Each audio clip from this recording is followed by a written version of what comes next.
국회의원 이정원입니다. 2024년 12월 3일과 4일은 대한민국 헌정사상 가장 충격적이고 부끄러운 날로 기록될 것입니다. 윤석열 대통령과 부역 세력의 친위 쿠데타 정황이 확인되고 있습니다. 국회의원과 여야 대표에 대한 체포 시도 사실도 드러났습니다. 이는 단순 계엄령이 아니었습니다. 고도로 치밀하게 계획된 반란 행위이자 헌정질서 파괴 공작이었습니다. 내란죄로 규정하고 처벌해야만 하는 중대한 범죄입니다. 대통령은 그럼에도 불구하고 지금 정상적인 국정 운영을 끌어가지 못하고 있습니다. 아니, 국정 운영을 제대로 할 수 있는 그런 능력도 자격도 없는 사람입니다. 그에게 더 이상 대한민국을 맡길 수는 없습니다.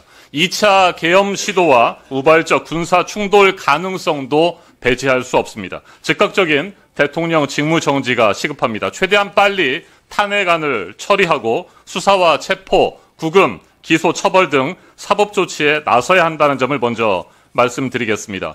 반헌법적인 이 같은 계엄에 대해 충격과 분노가 이어지고 있습니다. 우리 국민들은 평범한 일상을 송두리째 빼앗겼습니다. 만약 비상계엄이 성공했다면 대한민국 언론과 표현의 자유는 먼지처럼 사라져 버렸을 것입니다. 오늘 우리가 공기처럼 숨쉬고 있는 이 자유가 얼마나 값지고 소중한지 저는 다시 한번 절실하게 깨달았습니다.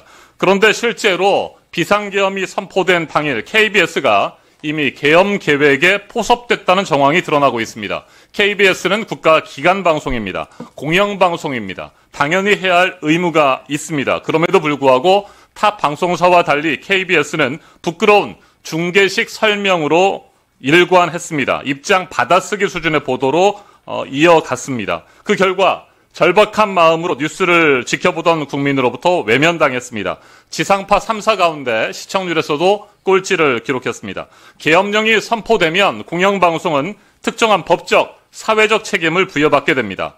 국가안보와 공공안전을 보장하기 위해서 중요한 역할을 반드시 해야 합니다. 동시에 정보의 투명성과 공정성도 유지해야 하는 것이 KBS의 의무이자 역할이겠죠. 또한 국민의 불안을 줄이고 안정적인 메시지를 전달해야 합니다. 그래야 허위 정보나 가짜 뉴스가 확산되지 않을 것입니다. 정확한 사실 전달을 통해서 높은 신뢰를 유지해야 하는데 KBS는 그와 같은 책무들을 완전히 저버렸습니다. 국내외 모든 언론이 계엄 정국을 대서특필했습니다. 특필했고 대부분의 지상파와 종편 뉴스는 특집 체제로 전환했습니다. 반면 KBS 메인 뉴스는 평시와 큰 차이가 없었습니다. 1시간 정도 뉴스를 하고 끝냈습니다. 내용도 부실했습니다. 메인 뉴스 프로그램 앞뒤로 특보가 이어지는 다른 방송사들은 계속해서 이어지는 업데이트된 상황들을 보도했습니다. SBS 8뉴스는 3시간 2분 동안 뉴스를 했고요. MBC 뉴스데스크는 2시간 8분을 이어갔습니다. 하지만 KBS 뉴스9는 58분에 그쳤습니다. 이는 다른 방송사들과 비교하면 절반 내지 3분의 1에도 못 미치는 분량이었습니다. MBC와 SBS 뉴스 모두 시작과 마무리에서 앵커들이 이번 사태의 심각성과 대통령의 비상식적 폭거를 지적했습니다. 반헌법적이고 불법적인 내란죄에 대해서도 추궁을 했습니다. 그러나 KBS 앵커는 관련 대목을 전혀 언급조차 하지 않았습니다.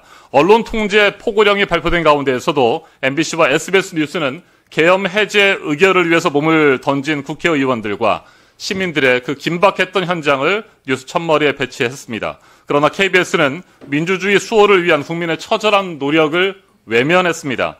계엄 상황에서는 국가안보를 이유로 정보의 검열이 강화됩니다. 뉴스도 통제됩니다.